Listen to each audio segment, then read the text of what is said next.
stepping out, trying to get their work done. Oh, Masquerade Evelyn! That's my favorite Evelyn skin. Why? Because it's disabled now and I feel cool for owning it. It's, Yeah, admittedly, it is a little bit revealing. That's a good word for it. But we do have a bit of a 5-point start from either team. LGD this time around on the blue side, WE on the red side. I like it's color coordinated, and as I say that, as it leaves my mouth, I realize that both teams are red. And as your pen leaves your hand I just shot my pen across the room. Oh, don't worry, we're all together here. Don't worry, everything's fine. I'm so excited for LG versus WE. This is the set I was looking forward to all night. Damn right. Scottvy's actually going to be taking... Is this a lane swap?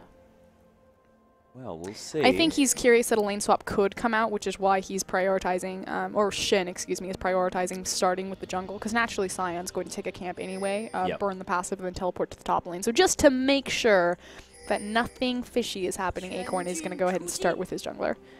Yeah, hang around that red buff here just to make sure that Xiaoxi's going to have the best time possible. Godby, actually, I believe that skin not enabled on European and North American LCS, just because it changes the color a little bit. You know what That's skin how Diana works. I dislike very much? The eye Blitzcrank skin. Oh yeah, that one's super disabled. Man, I really dislike that skin. the hook is ridiculous. Feels like it has way more range. Yeah. Which cog skin is he using? I don't know. I hope it's Monarch.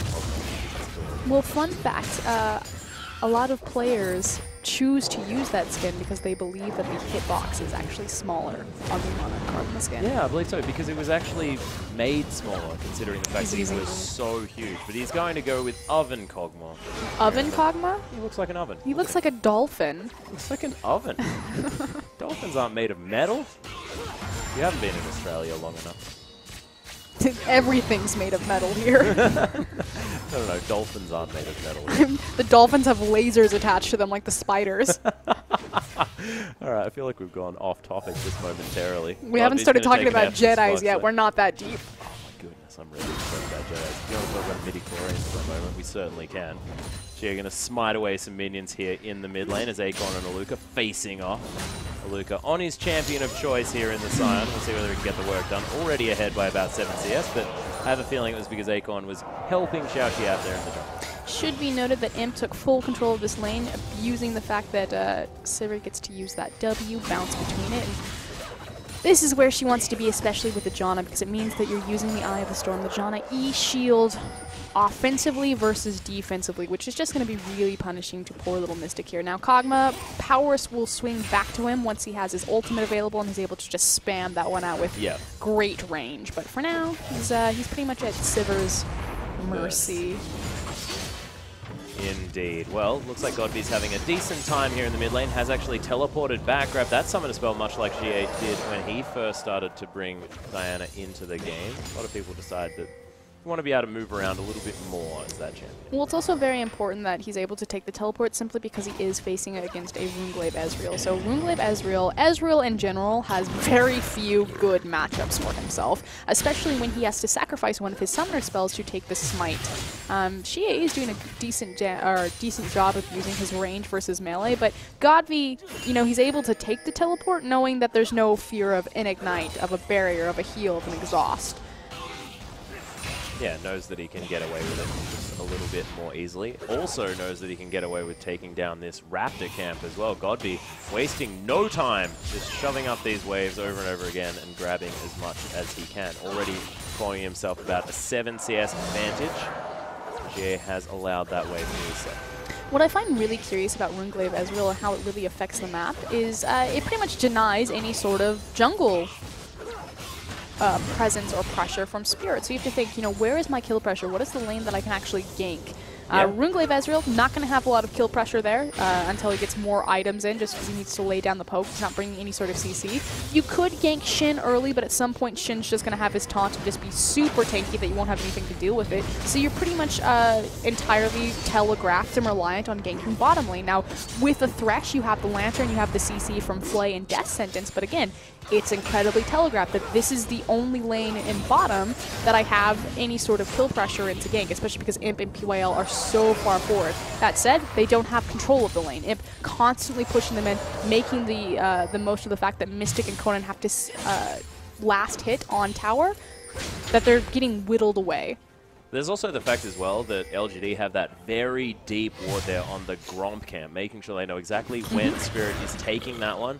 They know, of course, right now that he's in the mid lane, as Godby is dealing with that one. But LGD know that they can go aggressive. Generally, you are going to be taking that, or you're going to be walking down the river, and he's being pinged out now. There's a nice Howling Gale on top of Mystic, who does take the Lantern out, but the Ignite's down on him. The flash forward from him, but not going to be able to get there. Death Sentence going to come through, and Spirit now there.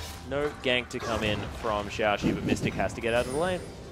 Yeah, unfortunately, Imp not able to make the very last auto connect to follow it up. It would have allowed the Ignite to kill him, so good response from Mystic. That said, he is going to lose a lot of CS and experience, so the advantage is still heavily in favor of Imp. That said,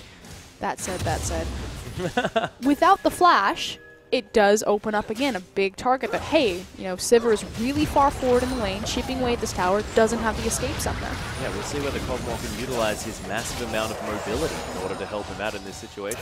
Wow, rude. I'm talking about Gragas. All right. He's got a phage. He can zip around. That's true. He does have the rage capacity. They're not going to be as unable to move. But of course, I was being facetious then, ladies and gentlemen. Unless you think that Cogmore does have a lot of mobility, in which case, all the power to you. Godby is going to continue being a nuisance. He's one of the few champions that can move around once he's died. That is true. If that doesn't qualify as heavily mobile, I don't know what does. In fact, they've got the double suicides This coming is through cute. in this lineup. They should probably have gone with a Zyra mid lane. Oh, man, missed.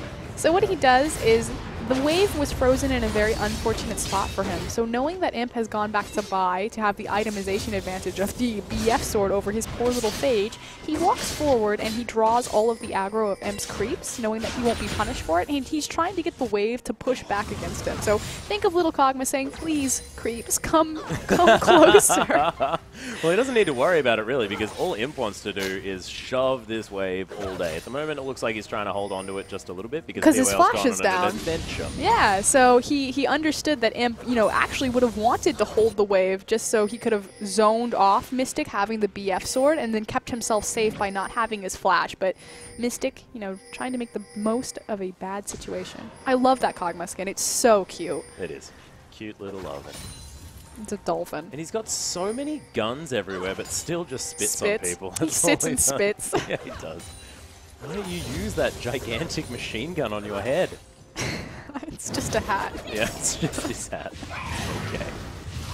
Imp, that was actually interesting. So here's a fun little micro point. So anytime someone walks against a wall, it's pretty much a free skill shot. So Mystic kind of mispositioned himself, as did Conan right there, funneling himself in between the wall and the tower, whereas if he was just on the other side, he'd have so much more room to dodge. But as soon as you saw Mystic step towards the tower, Imp immediately threw out his boomerang, knowing that he's going to hit, because there's only one way, as he did just there, that Mystic would be able to dodge. So really unfortunate. Yeah, whoa, Imp actually going to grab himself some extra mana there, as Mystic once again going to get tagged by the first portion of that one. Imp just playing very far forward, understands that he's just got so much power in this lane now that he has that BF sword. Likewise, to cover him, Xiaoxi is playing to the bottom side of the map, so knowing that Imp has exposed his side without that flash, playing so far forward, and Evelyn's hanging around. And Spirit, again, you know, the only lane that he has any kill pressure in or can gank is going to be that Thresh lane, but they're both half health, and now looking for a dive. Yeah, there's the on the hunt as QIAO's going to flash forward. There's the Howling Gale. They take down the turret. Nice use of the Lantern, but Mystic's going to die. Conan as well. It's a double kill already as Aluka, he's teleported in. Very tanky at the moment. Going to save the rest of his members, but that's the whole bottom lane dead. First Blood's gone down, and that's an extra one with it. And this is really cool. So they're going to go immediately fall back onto the dragon simply because their top laner has now been pulled down with the stand united, so they have complete control of that objective. And you immediately see Godby run to the top side to force that wave in because he has the teleport that if WE tried to fall back onto the mid-tier tower, he'd be able to teleport back into spawn. But they actually don't commit to the dragon. Surprising. Yeah, don't commit to the dragon here, but Godby able to make sure that Aluka misses out on a fair bit of farm crashing into this turret here that he probably would have been okay with had it sort of not been attended to, as both Acorn and Aluka had paid a visit to that bottom side of the map. Xiaoxi He's going to get in here, use that W to speed himself up towards that Gromp, and he's going towards that Runeglaive, as you would expect. Now a couple of assists in his back pocket. We'll see whether he can finish that Runeglaive when he heads back to base. Mystic and Conan making, you know, trying to find some farm in this lane, but at the moment down by 20 CS. Both giving up a kill here as well, as Imp now 1-0-1. Sitting on an Avarice Blade as well, so going for a bit of investment banking this time around. And now you see the shift. So with the tower down, Imp is going to go ahead and move into the mid lane, has both of his flat AD items as well as the Avarice Blade available to him. So not quite the upgraded level 2 boots to help him kind of quickly maneuver, but hold on, Acorn. Yeah, Acorn might be in trouble. Howling Gale there knocks up too, as Acorn has to use the flash. Death Sentence not going to find him afterwards, and means a summon a spell for 3 people's attention out of WE. And Acorn's able to be into that bottom side because he doesn't have the teleport, so you still retain your dragon control. Yeah. Because Godv has his teleport, so it's just a very interesting. I mean, if there's something LGD are actually very famous for, it's their wave manipulation and how smart they are about moving around the map. So making the most of their double teleport, so they can still wrestle control over these objectives. And here as well, you've got Godby doing some counter jungling, so not really worried about Aluka's ability to shove that wave in. Just going to move over, grab as much as he can. 118 CS here at 12 minutes into the game is very, very strong. There's a lot of good farming going on for a lot of these members here as the box goes down. Conan might be in trouble. The Shadow Dash is going to connect. Conan is so dead now as Mystic. He's got some attention. Godby teleported in. He's going to find him on the backside. Moonfall is still available. Slows him down with that one, and it's going to be a cute little Q. Locks down the kill. In the end, Conan actually survives. The Cathian Surprise is eventually going to destroy Mystic. And Godby just teleports in, grabs the kill, goes back.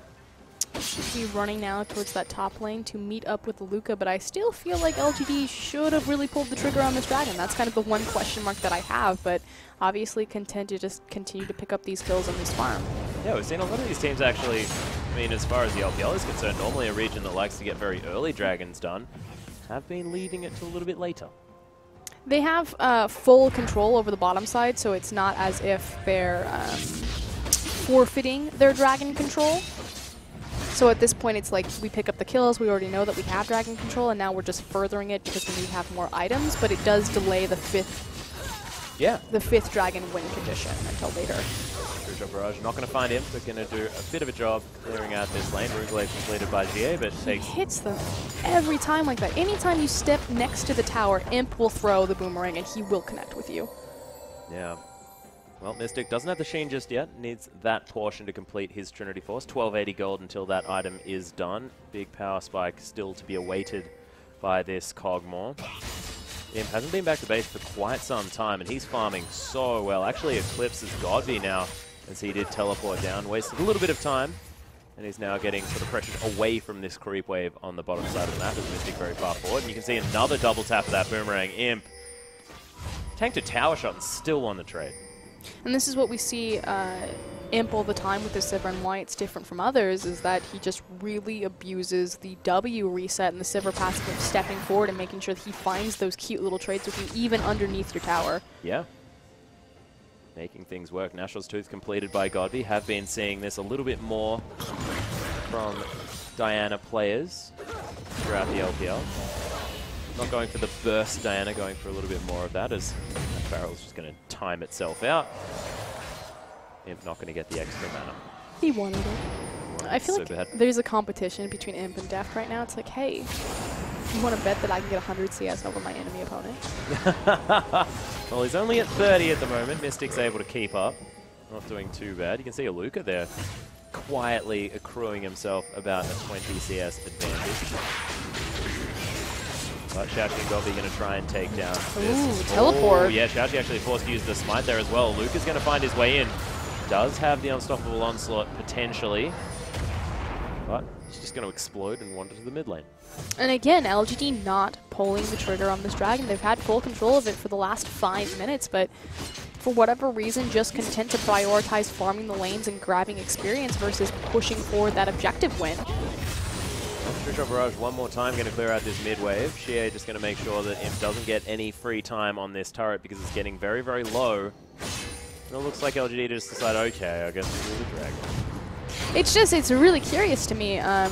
you know, Mystic doesn't have Trinity Force, so even if it did turn out to be a true 5v5, especially because of Luca, you know, burning the teleport now back into the top lane, neither top laner, excuse me, Acorn and Stand United, I mean, they had full itemization advantage, they had the teleport advantage, they had the kill advantage for the last 10 minutes.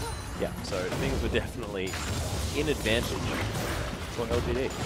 Because actually she is going to be able to smite away that blue buff on the other side of the map. So, of course, Xiaoji did grab theirs away from them. So, just going to be a bit of a swap here as far as those blue buffs are concerned. But Xie probably wanting it a little bit more than his jungler does. And God'd be pretty upset that he didn't manage to get a blue.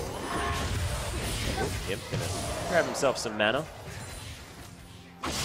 And it's actually the Mercury Shreds picked up by Godby here, so respecting the CC. See what other itemization he picks up down the line to maybe compensate for that lack of penetration from the Sork shoes to the Mercury shoes. Typically, excuse me, Mercury treads. Typically what people will do is they'll use the Abyssal in tandem with the Mercury treads because the aura penetration will compensate for the fact that you don't have the Sorcerer shoes. And then likewise work really well in conjunction that they're both building MR. Just make you a little bit tankier, but we'll see. Well, of course, Diana loves to build that item as well. You right up in the face of your opponent, so you can always make use of that passive magic penetration. Acorn's going to wander around the minions, trying to burn them with his Balmy Cinder. And yeah, Shen versus Simon, everybody. Not a whole lot happening. QIAO not going to take too much. True Shot Barrage is going to do a bit of work, but nothing to write home about. And Xiaoxi with his Runeglaive and his Sightstone, looking for some people. Godby being very patient, was looking for some assassination by hiding in Fog of War, but decides just to shove that one into the tower. And LGD, they normally play the map, but I feel like it's kind of something they really haven't been doing. Some, you know, decent rotations, but not near to the speed that we're used to seeing from them. Curious if it maybe has to do with the fact that Xiaoxi's on the roster versus TBQ. I also I like what LGD are doing, just with the fact that they do have this 1-3-1 they're able to utilize very, very effectively. The double teleport, yeah. Yeah. So utilizing that one quite nicely, able to get this mid lane outer turret as well. So 4,000 gold is the casual lead for this side, and no towers have been able to be grabbed by WE, because LGD have just always had a man in a lane. Doing a great job making sure that the mid laner and the AD carry are never splitting any of their farm. They have got strong deficits between, discrepancies between either of their opponents, although it's a bit smaller between Xie and Godby. Yeah, Xie doing a decent job trying to get himself some farm. He's been largely up against Imp and PYL though, and getting that wave shoved repeatedly into him. Xiaoxi's going to get spotted here as he speeds himself up, heading towards the top side of the map. Luca might need to be careful, but looks like the red buff steal is now in action. This is pretty classic LGD, though. When they want to fight you, they just walk into your jungle and they just choke every single buff away from you. Yeah, well, Spirit actually answering. He's headed over towards that red buff. You can see Imps grabbed it. That's the rest of LGD moving over. Yeah, Godby's here as well, looking to try and stop Spirit from taking this one away. There's the Q land. Moon falls down as well. Oh, the Monsoon gets him back over the wall. Howling Gale doesn't find him, but Spirit has to be very careful. Explosive cast there, but Xiaoxi, he's eventually going to be able to lock down that kill. Cute little flash from PYL to get himself to safety. Was trapped in that pit just a little bit, but that's the kill into Spirit. And that's the LGD that we expect to see. So making proactive plays through macro movements on the map, denying objectives, and then making the most, knowing that Spirit would try to trade red for red. PYL with the cute little maneuver to come through the pit, knowing that Gragas would try to belly bop through and pushes him right back over with Monsoon. Hey, buddy, where you going? Yep. No. Back you go. Back you go. So there we go. This is the LG that I expected, and then they quickly rotate Imp up into the top side, grab another freestanding objective. Yeah, and as soon as World Elite are sort of in any way in the backcourt able to utilize that by grabbing themselves that turret as well. They even denied the red buff here on the top side of the map, so Spirit's going to have to clear that one out for himself, and that buff is going to take a little bit longer to come back up. And right now, I mean, WE just trying to hang on and buy time for Xie to ramp up on not only the Ezreal, but also Mystic's Kog'Maw. Has the Trinity Force complete, Dragon will be spawning in 1 minute 30 seconds, and with the Runeglaive completed as well as the blue buff picked up alongside the needlessly large, WE are in a bit of a position to look for a team fight. Yeah, they could potentially find something here. Of course, Kog'Maw, a fantastic Trinity Force user, so using all of those stats, almost the best of a lot of these AD carries. Of course, Corki, another one of those champions, but maybe just Kog'Maw in general, just uses the AP very well, uses his W plus the Sheen proc so amazingly well. The nice thing about Kog'Maw is that he's a hyper-scaling late game carry, and no one can deny that. But he also does get a sizable power spike into that mid lane, or into that mid game, because he is a Trinity user, and especially in tandem with a lot of these control mages, which also hyperscale into late game. You think Azir, you think Victor, things like that. The Runglaive Ezreal kind of sort of will peak at mid game and then kind of really carry over into late game just because he's a very powerful champion right now. Yeah. But just makes Kog'Maw kind of interesting about his scaling and, you know, when teams can use him, which is why I was kind of curious that we haven't really seen a lot of Kog'Maw, that it's taken this long that Mystic, you know, would pull him back out. I actually think Mystic and Deft, the two Koreans, are the only LPL players to really bring Kog'Maw back, but I feel like he fits this meta perfectly. He's got great siege. He peaks at mid-game as well as will scale into late game, especially in conjunction with Janna. Yeah. So, well, of course, Crystal did play a lot of the Kog'Maw as well, but hasn't been playing on the lineup here for Snake. So Aluka has been discovered by Godby, who's trying to get some work done here. Stands United on top of him. Aluka taking a long time to die. Luna Rush is there. Acorn flashes over the wall, does manage to lock down that kill, and GA's going to die. Luna Rush finishes that kill off for Godby. 2-0 and 2 for this Diana. And LGD, they might just go onto the Baron. And so much global presence with the double teleport as well as the Stand United, and you are correct, they... He's just going to wait for the cooldown, then go in. Thought he missed out round 2. Yep, nailed it. Well, LGD are going to be able to take this one down. You can see Spirit's WE alive. are hanging around. I believe Spirit. He can possibly... Oh, the Monsoon again! And that is going to be the smite that locks down that Baron. That denial, double denial of Spirit to get over walls with that body slam from QIAO. QIAO has Spirit's number, but here we go. Yeah, Death Sentence onto Imp here as Spirit's going to get the body slam blocked out of the way here. Imp's going to go down. Conan locks down the kill. Mystic able to get a lot of damage down the side. Nice true shot barrage from the base from GA. They only lose Imp, but are they going to lose the turret as well? Mystic's got a fair bit of damage, and Xiaoxi actually looking to get through here. Is the Shadow Dash going to come down as Godby? He's running pretty fast into this fight. Aluka being a huge front line. Now GA, he's in here. WE, they can't get the turret just yet. They really need Imp, so just trying to buy time. Stalling out this tower. We'll see if Mystic has enough to shred through this. Powered Recall is going to get LGD back to base here as Godby. He's going to find GA. Look at the damage from this Diana, as he might be able to get back in. That's a decent Shadow Dash there from Acorn as well, just trying to buy time for the team. Wants to still make his way back in. Godby doesn't have the reset on the ultimate though, and that's just going to be Acorn going down. Yeah, some miscommunication there between Godby and Acorn. I actually feel like Godby could have perhaps committed on that. Obviously, would have been very risky, and they would have sacrificed, you know, multiple Baron, so maybe the risk versus reward not quite there for Godby. So, but they protected their turret. Yeah. Acorn is going to have to stand united when he does come out of the Death Chamber as well, and LGD going to secure the second dragon for themselves. 7,000 gold the lead here for this side. Godby throwing out a Crescent Slash there. And if you've ever heard me cast an LGD game, you know what I'm about to talk about. It's LGD side wave control. So one of the things that makes LGD really unique as a team is anytime they approach a team fight, an objective, and they do this all the time with their double teleport, just kind of semi-global ultimates, is they prep their side waves. Oh my goodness. He always does this. He steps forward with the W. It's so fun to watch. LGD, they are very, very punishing and really hard to, even when you're ahead, to choke them out simply because their waves will always be pushed against you. They do a great job with their flanking wards. Anytime they approach a fight, you have to think about it this way. So if you approach a dragon, and say it's a 50-50, everything's completely even. If your waves are pushed forward, you go into that 50-50, you lose the fight, you don't lose anything else. You just lost the fight, you lost the dragon. If your waves are not prepped and you go into a 50-50 dragon, you lose that, you lose a tower, possibly more. Yeah, exactly. So it's just that idea, and they're one of the teams that do it the best simply because they have Godby and they have Acorn. Flame's also very good at it. Yeah, it does seem like Flame and Acorn very interchangeable here for the LGD lineup, but LGD are able to get at least 2 inner turrets here. Oh, assuming that LGD are going to be able to lock this one down in the top side of the map, and they do with a cheeky little auto attack there from Imp. Spirit, not a whole lot he can do about it, but look, this inhibitor turret getting taken down very, very low. Godby's going to commit to it, able to lock it down. Look at the passive doing so much work. Aluka trying to hold on to Godby, stop him from doing anything. There's the ultimate as well. He is going to have to use the Zhonya's, does do it, but when he comes out, I think he's going to be dead. That said, they will trade the second tier mid tower as well as the inhibitor in the top side, although not actually able to get it in time, so great response from WE. That said, still hemorrhaging. Yeah, of course, they did lose that turret there on the bottom side of the map, so LGD did get what they wanted to done on that side.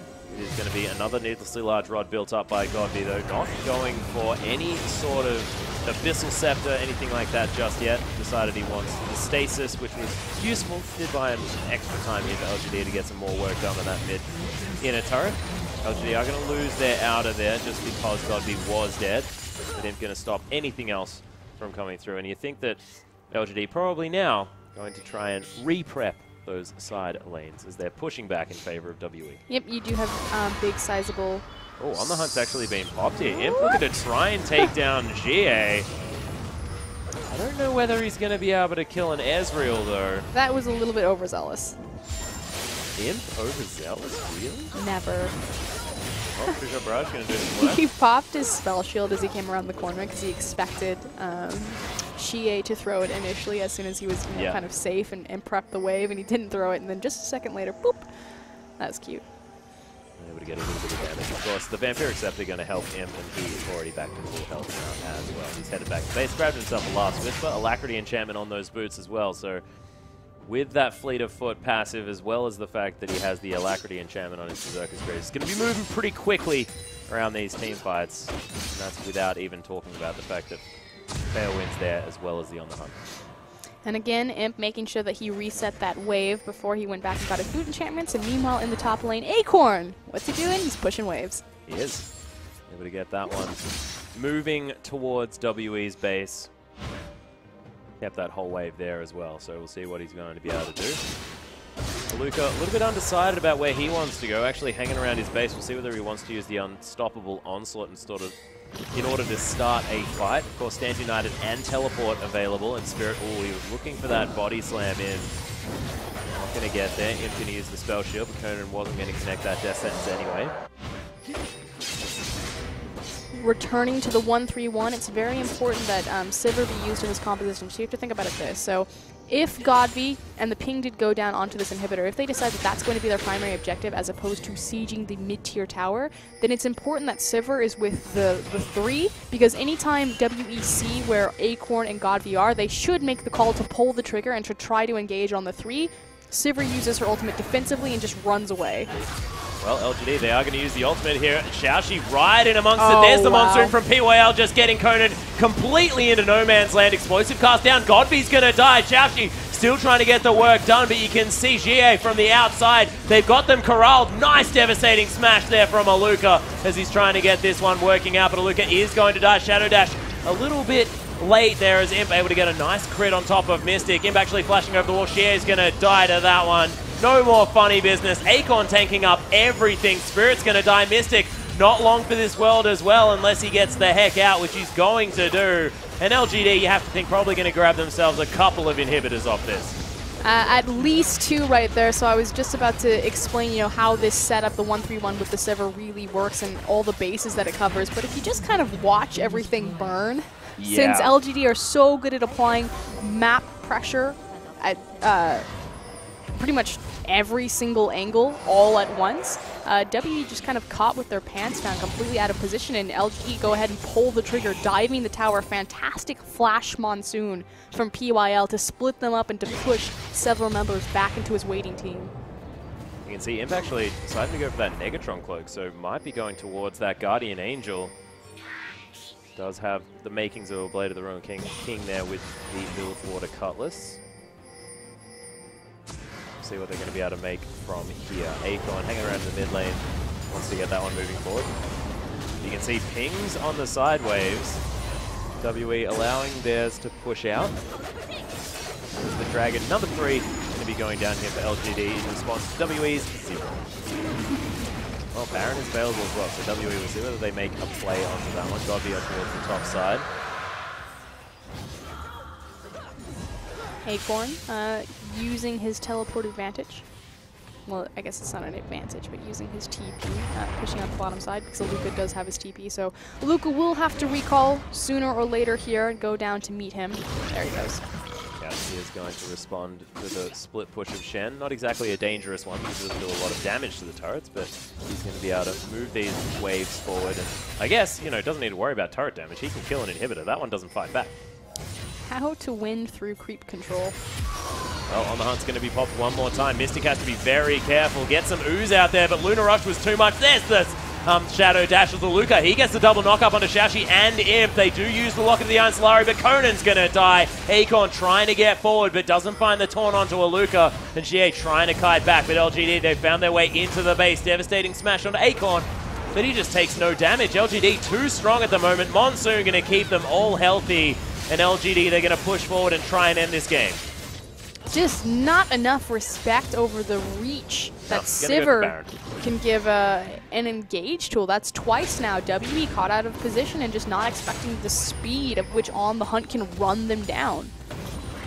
LGD as well have a 14,000 gold lead at the moment, so looking very, very strong towards the end of this game. 2 inhibitors down on the side of WE, 3 dragons to 0. Massive turret disparity as 8 turrets have been taken by LGD to the 1 of WE. That outer in the mid lane that was actually quite difficult for them to take as well. LGD actually peeling off the Baron. Because WE have respawned, they're coming around. Yeah, they don't have Godby, so they're just waiting for him. Don't want to give up a steal here. Oh, Spirits actually come through here. Oh my goodness, Imp's damage is ridiculous. Godby with the moonfall onto Aluka. They're focusing him out, uses the ultimate for some nice knock-up damage as the True Shot Barrage comes through. Imp just tanks it up there. The Acorn right in from the side. Spirit going to get taken very, very low. There's the Lunar Rush to finish off that kill. LGD actually very low here, but the 2 members of WE are down. And GA and Mystic with no frontline apart from Aluka with about 600 health. They do have to back away. LGD just winning fight after fight.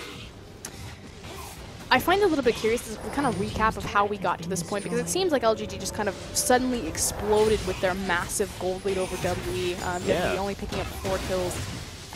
Their early game was still relatively slow and not quite as I don't even know what the word I want to use.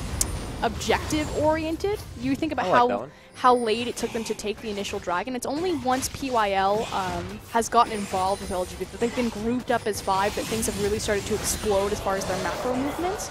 So LG, historically as a team, because again, you think back to their former jungler TBQ, are very good at hiding their jungler. At kind of, you know, waiting at the lane phase, having a slow start to a game, and then suddenly, again, as soon as their shot caller, their captain PYL gets involved with them, everything starts going right. It's much easier to direct them and kind of control the team. And I still feel like this is a problem with Xiaoxi, or at least what this game has shown us. This doesn't look like a different team between Xiaoxi and TBQ. No, not as much. You are right. Godby and Acorn going to take some damage from that True Shot Barrage. Not going to stop them taking this Baron down. Xiaoxi wasn't even there. They just knew that no member of World League could get anywhere near that Baron. And now with 2 inhibitors down, Baron buff circling the members of LGD. Mystic also discovering Xiaoxi here. You can see so many wards so far up for LGD. LGD now looking to try and close this game out. Have Baron, have the gold lead, have a massive Imp. Yeah, does Imp seem to eke more damage out of Sivir than any other player? Sivir just seems to do more. It's a really close race between him and Deft. Yeah, very true.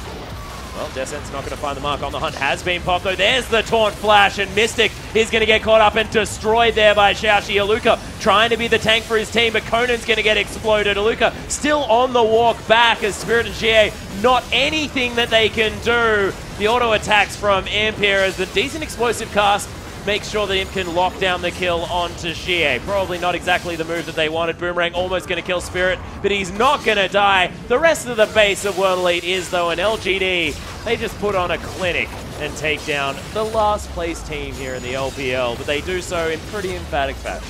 And this is very indicative of LGD. It's all about the side wave, minion control management. They ran a double teleport